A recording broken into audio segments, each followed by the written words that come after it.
2014 Greystoke stages will be sponsored by P&R Ben, and as well as putting their name to the event, the team were also running one of the course cars as Ewan Thorburn leaves his regular Ford Focus in the garage in favour of testing a Fiesta R5.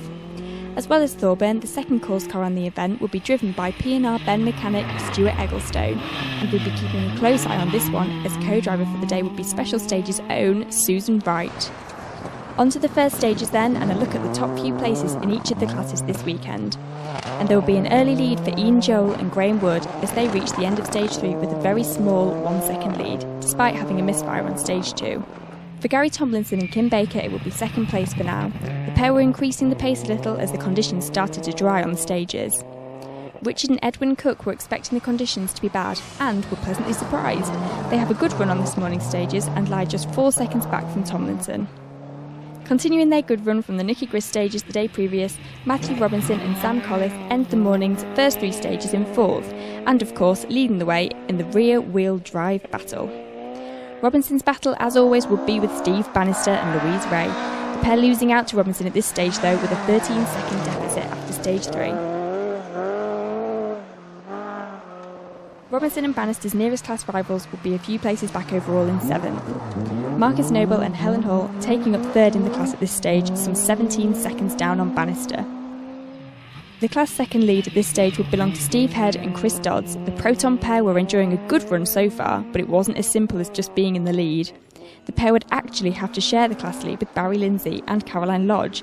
They end stage 3 on an identical overall time, Lindsay in the Peugeot 106 this time out after the other car wasn't ready in time. And 3rd in class 2, 12 seconds back from the battle at the top, were Carl and Rob Tuer. The MG pair a little off the pace in the class, but 16th overall was still good at this stage. A few places back overall in 18th were Class 1 leaders Angus Lorry and Heather Grysdale, this being the pair's first time sitting together, and thankfully the English-Scottish language barrier wasn't a problem for the pair. Class 4 was going to be a close battle this weekend, and after stage 3 it would be Mark Wiltshire and Adam Dunn that take the lead, but it wasn't a big one. In fact, it was only a single second, with class rivals Bill and Helen Limburn hot on their heels and looking to keep the pressure on into the afternoon stages. There will be a little more room to breathe for Limburn though, as 3rd in the class Chris Marlowe and Ralph Stork were a little further behind, but even so, that was only 11 seconds, so it really was anyone's win. With Angus Lorry way out in front of Class 1, it would be down to Andrew and Richard Chandler to hold on to 2nd in the class. The pair were a minute back on the class leaders, but they do have a small advantage in that 2nd place themselves. An advantage of 25 seconds to be exact over 3rd place Andy Forrest and Francis Rush, which was unfortunate for the pair as they lost around that much time in stage 1 with a spin and overshoot. The early stages would see us lose a few crews, the first of which being Michael Glendinning and Jane Nichol as they retire in stage 2 with gearbox problems. We would also lose Neil Weirden and Mal Capstick in stage 2 in a more dramatic fashion as they crash out on this right-hander caught here by one of our special stage viewers. We would also lose Tom Hewick and Mick Johnson to an accident in stage 2, sadly for us, but luckily for them, not in front of one of the cameras. And finally, we would lose Robert Rook and Miles Cartwright in stage 3 with engine failure on the Escort. So at the end of the morning's first 3 stages, here's a reminder of the overall results.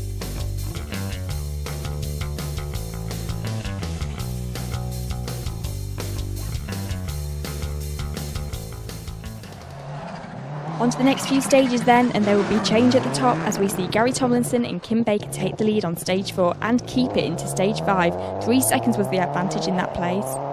Richard and Edwin Cook would keep their place behind Tomlinson and move up into 2nd. The times were good, but sadly unable to take anything out of the new leaders with just 2 stages remaining.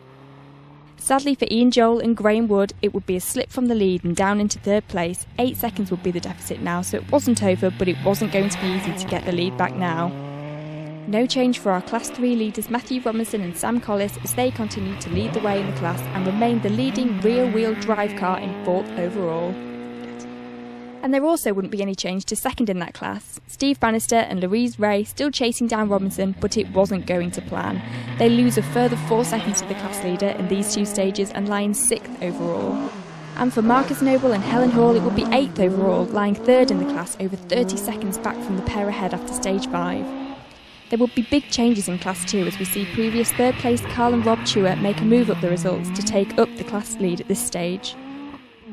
helped in part with the loss of Barry Lindsay and Caroline Lodge in Stage 5 when the drive shaft failed on the Peugeot.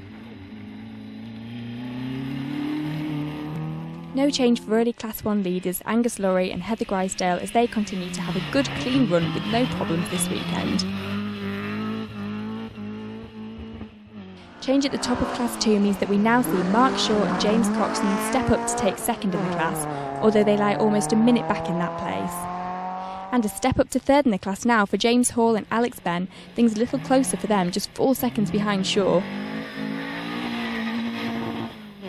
There will be change in Class 4 as Bill and Helen Lindburn end Stage 5 as the new class leaders, now with a 23-second lead in the class. Meaning it would sadly be a move down to second in the class for Mark Wiltshire and Adam Dunn as they lose some time in these stages and drop down the results a little.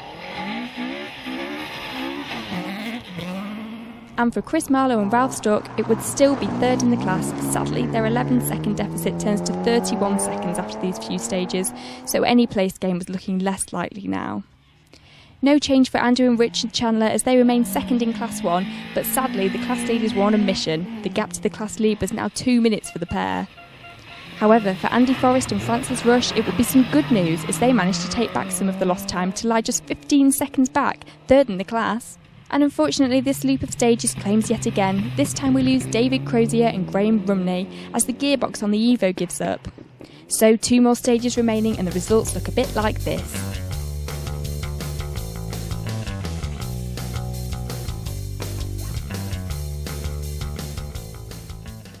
On to the final stages then, and a look at the class results in reverse order.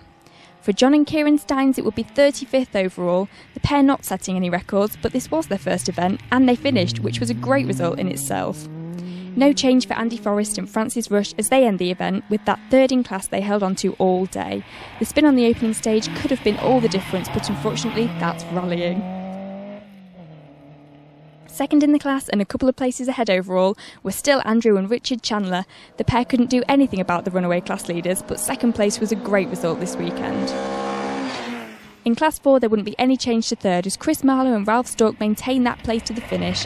They take that place with just a 6-second advantage over the closest class rivals. Change in Class 2 as we see Darren Grimston and Richard Ross move up to take third in that class at the end of the event after the loss of James Hall and Alex Benn from the class battle. With just over a 30-second advantage in the Class 4 fight, it will be second in the class for Mark Wiltshire and Adam Dunn as they managed to beat Chris Marlowe to that place this weekend. Mark Shaw and James Coxon would take second place in their class. They keep the place they took midway through the day and finish almost a minute ahead of third. And in the place they took earlier in the day, Bill and Helen Lindburn would finish the event with the top spot in Class 4, taking that victory by almost a minute.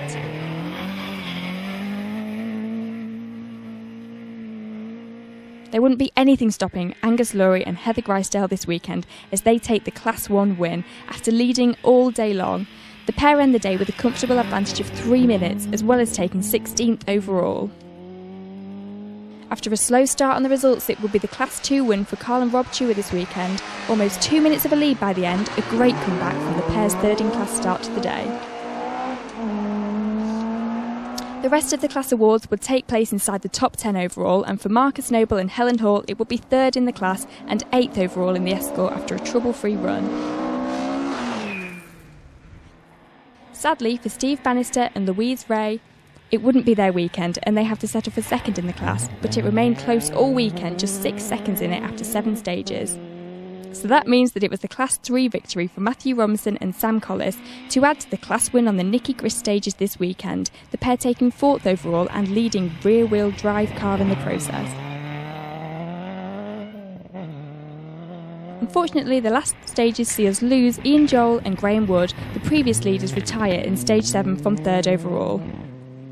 This means that it's a step up to the podium for Tom Preston and Jamie Forrest as they take 3rd overall, and indeed 3rd in the class in the Evo. But with all that going on behind, there wouldn't be any change in the top places as Richard and Edwin Cook remain in 2nd place, unable to catch the leaders, although there were only 8 seconds separating them at the finish. Which means it's the win for Gary Tomlinson and Kim Baker as they take the lead early in the event and managed to hold off any challenge to the end. It was only a small margin, but it just goes to show how close competition has been this weekend on the Greystoke stages. So with the rally complete, here's a reminder of the results.